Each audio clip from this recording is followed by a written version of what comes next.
हमारे साथ एआईएम के औरंगाबाद प्रभारी कामरान खान हैं। कामरान साहब, आपका स्वागत है। सबसे पहले के बिहार में, झारखंड में आपने उम्मीदवार दिया था, लेकिन उसका कोई बहुत अच्छा रिज़ल्ट नहीं रहा। बिहार में इस बार आपकी पार्टी चुनाव लड़ने की बात कह रही है, क्या उम्मीद कर रहे हैं इस बार आप? नहीं, इंशाल्लाह देखिए, बिहार जो है हम लोग बहुत मजबूत स्थिति में है और इंशाल्लाह हम लोग 10 से 15 सीट पर हम लोग इंशाल्लाह अपना हक और अपना जो भी कब्ज़ा वो लेंगे इंशाल्लाह ताला। और जहाँ तक अख्तरुल ईमान साहब और आदिल हसन साहब ने जितनी मेहनतें की हैं वो किसी से छुपी नहीं है। और एमआईएम का जो भी अभी फ़िलहाल वर्क हो रहा है वो ग्राउंड लेवल से ही हो रहा है। सीमांचल के बाद अख्तरुल ईमान साहब ने अपने कदम को और आगे फैलाया है और अल्हम्दुलिल्लाह बहुत बेहतरीन रिस्पांस है और लोगों में चाह है। अब और दूसरा कोई विकल्प नहीं है, सिर्फ सबने छला है। सेक्युलरिज्म के नाम पर हमें ठगा गया। आपके मुखिया ओवैसी साहब ने अल्पसंख्यक मुस्लिम और दलित इसका समीकरण बनाया है, तो बिहार में आप क्या लगता है आपको, कितना मुस्लिम और कितने दलित को मैदान में लाएंगे? आपके मुस्लिम उम्मीदवार लगभग कितने होंगे और दलित कितने होंगे?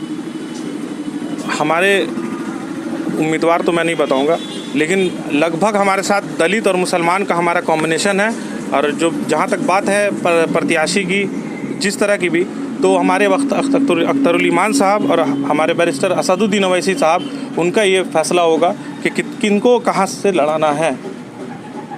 जो यहाँ की सेकुलर पार्टियाँ हैं, चाहे वो राजद हो, कांग्रेस हो या महागठबंधन हो, ये कहती हैं कि आप जब मैदान में आते हैं तो सेकुलर पार्टी के वोट आप काट देते हैं और अपनी जगह नहीं बन पाती है, बल्कि आप एनडीए को मौका आगे आने का देते हैं। ये आरोप लगता है आप पे, तो इस आरोप को कैसे आप कट करेंगे?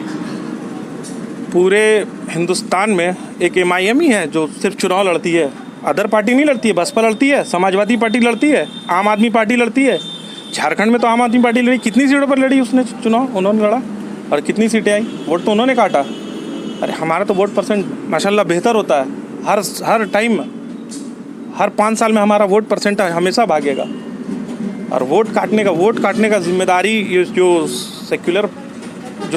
सेक्युलर चोला पहन करके जो पार्टियां है, चाहे राजद हो, चाहे समाजवादी पार्टी हो, चाहे दीगर किसी तरह की कोई भी पार्टी हो, सबने चोला पहना। लेकिन हमारे असद साहब जो प्योर सेक्युलर अपने आप को बोलते हैं, और वाकई में देखिए हमारे सामने पासवान साहब बैठे हुए हैं, हमारे साथ हर धर्म, हर जाति, हर समुदाय का साथ है।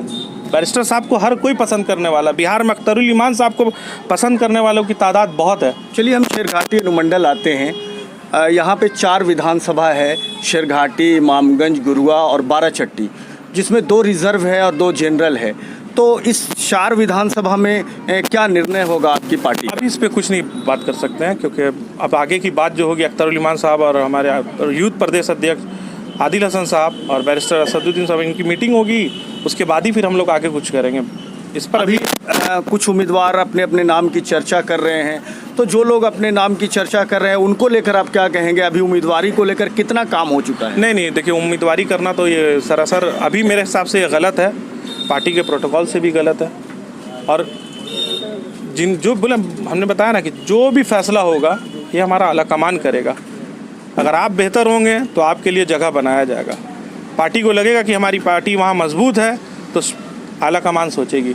लेकिन कोई अपने से अपने आप को कैंडिडेट बोल ले तो ये गलत है, या कोई सामने वाला को कोई भरोसा दिला रहा है कि भैया आप चुनाव लड़ो, तो ये गलत है।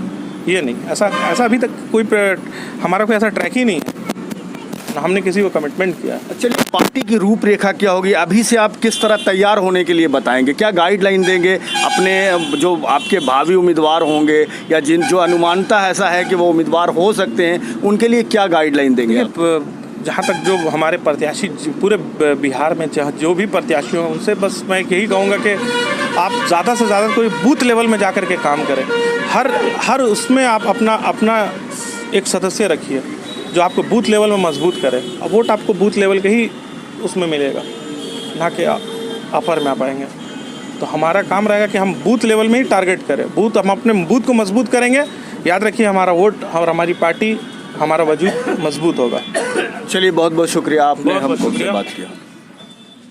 Thank you.